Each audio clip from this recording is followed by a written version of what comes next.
అంటే ఎన్టీఆర్, రెడ్డి అంటే వైఎస్ఆర్, కాపు అంటే వంగవీటి మోహన్ రంగా.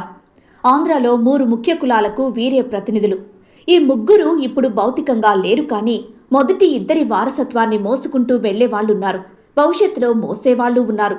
కానీ కాపుల్లో రంగా వారసుడు ఎవరు అంటే సమాధానం ఏమో అని చెప్పాల్సి వస్తోంది. రంగా కుమారుడు రాధాకృష్ణ రాజకీయంగా ఎదగలేకపోయారు. ఇప్పుడు కుమార్తె ఆశాకిరణ్ ఆ వర్గంలో ఆశలు రేకెత్తిస్తున్నారు. రంగాను అన్ని కులాల్లోనూ అభిమానించేవాళ్లున్నారు. నిజానికి ఆయన బతికుంటే సీఎం అయ్యేవారు అని కూడా అంటారు.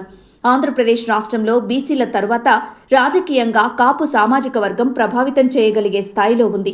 రాయలసీమలో బలిజలు అని కూడా వీరిని అంటారు. సీఎం కావాలన్న ఆకాంక్ష ఆ సామాజిక వర్గంలో ఎప్పటినుంచో బలమైన కోరికగా ఉంది. ఇందులో తప్పేముంది? 4-5% మాత్రమే ఓట్లు కలిగిన కమ్మ, రెడ్డి సామాజిక వర్గాలు ఒకరి తర్వాత ఒకరు అధికారాన్ని పంచుకుంటున్నారు.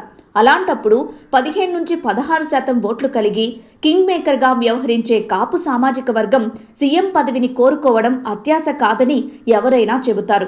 అన్నీ ఉన్నా అల్లుడి నోట్లో శని అనే సామెత చందాన ఓట్లు ఉన్నప్పటికీ సరైన నాయకత్వం, రంగా లాంటి నాయకుడు లేకపోవడం ఆ సామాజిక వర్గానికి శాపంగా మారింది. 2009లో ప్రజారాజ్యం పేరుతో మెగాస్టార్ చిరంజీవి కాపుల్లో ఆశలు రేకెత్తించారు. అయితే ప్రభుత్వ ఏర్పాటుకు అందనంత దూరంలో ఆయన నిలిచిపోయారు. ఆ తర్వాత రాజకీయాలకు దండం పెట్టి నిష్క్రమించారు. అనంతరం చిరంజీవి తమ్ముడు జనసేనానిగా జనంలోకి వచ్చారు.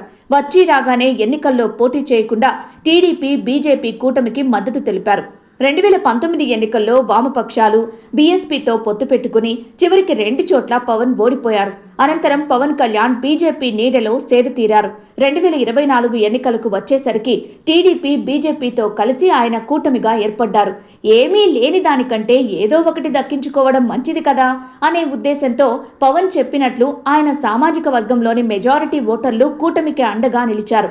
పవన్ కు డిప్యూటీ సీఎం పదవి దక్కింది. అయితే చంద్రబాబు, లోకేష్ పల్లకి మోయడానికే తన జీవితం అంకితం అన్నట్లుగా పదే పదే పవన్ మాట్లాడడం కాపులకు ఏమాత్రం నచ్చడం లేదు. పవన్ను నమ్ముకుంటే చివరికి తమను కూడా చంద్రబాబుకి, ఒక సామాజిక వర్గానికి బానిసలు చేస్తారనే భయాందోళన కాపుల్లో ఉంది.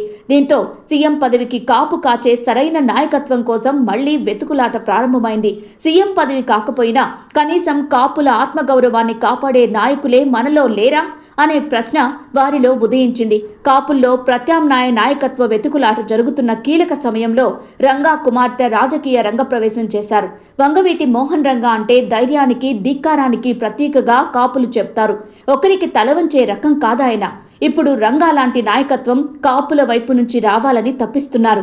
తమను తలెత్తుకుని బతికేలా చేయగలిగే నాయకత్వం కోసం కాపులు పరితపిస్తున్నారు. కానీ మరెవరూ అధికారంలోకి రానివ్వకూడదనే సొంత ఎజెండాతో కాపుల్ని రాజకీయంగా బానిసలుగా మార్చేవారి కోసం కాదు అంటూ కాపుల్లో అంతర్గత చర్చ మొదలైంది అంటున్నారు.